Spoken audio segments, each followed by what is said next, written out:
আহা, চারিদিকে শ্যামলী মা মণ্ডপে কিশোরায় ধামি ছোট ছোট মনে দাঁড়ায় সুধা নিচ্ছরিণী।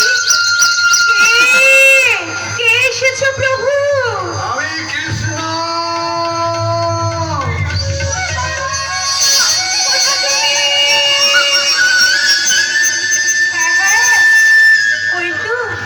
ওই তো সেই কণ্ঠস্বর,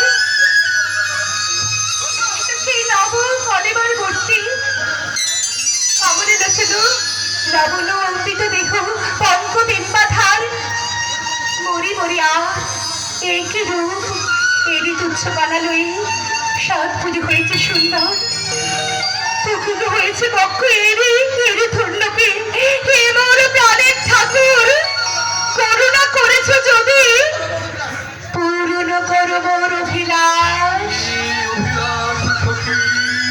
নিদ্রায় জাগরণে শয়নে সকলে তোমারে হেরে আছে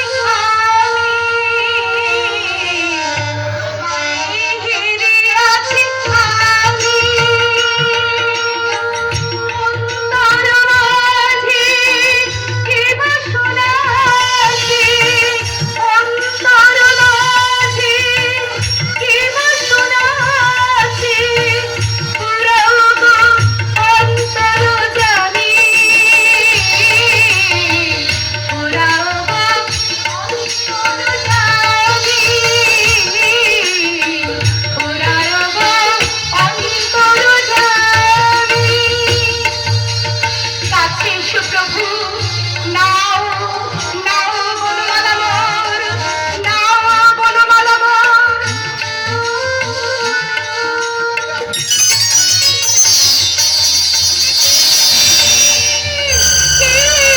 কে আপনি কে? অনিরুদ্ধ, তাহলে সে কথা সখা কৃষ্ণ। তবে কি মিথ্যা সব অনেক স্বল্পনা? সেই মুখ সেই হাসি সেই মধুকরা সুধা নিচ্ছরিণী বুঝেছে বুঝেছে ঠাকুর অবোধ বলিয়া মনে করেছ চলো না ফিরাই দিয়েছ মোর অন্তরের পূজা দিক দিক শত দিক মরে ভগবতী জানে কৃষ্ণ সেবায় যে দেহ মোর হয়েছে বঞ্চিত সেই দেহ আমি না পারিব রাখিতে। কি করিছ পাগলের প্রায়? ছাড়ো ছাড়ো ছাড়ো ছেড়ে দাও মরে অতনই শরীর অঙ্কে অঙ্কিত হোক উষার অন্তিম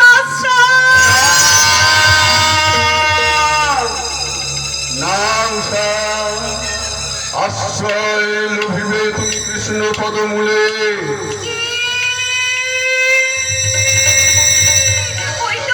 ওই তো সেই অমৃত কণ্ঠ। হ্যাঁ সখী, হলো অভিমান ছলনা ভাবিছ কারে? প্রভু সতীন তোমারে মম পরমাত্মীয় করে। প্রভু কৃষ্ণের এত বড় করুণা আমি লাভ করবো ওই যে আমার বিশ্বাসই হচ্ছে না। কে কে তব পরমাত্মীয়? মোর পৌত্র অনিরুদ্ধ। প্রভু বরণ করো তার স্বামীর আসনে, তাহলেই কৃষ্ণ পদে লোভিবে আশ্রয়। লোভিব আশ্রয় কৃষ্ণের এত বড় করুণা আমি লাভ করবো। আমাকে ক্ষমা করো লাজ্জ ভ্রান্তি বসে আমি আমি আপনাকে অপমান করেছি। গুরুদেব কৃষ্ণের আদেশ প্রতিপালন করে আপনি আমাকে ধরে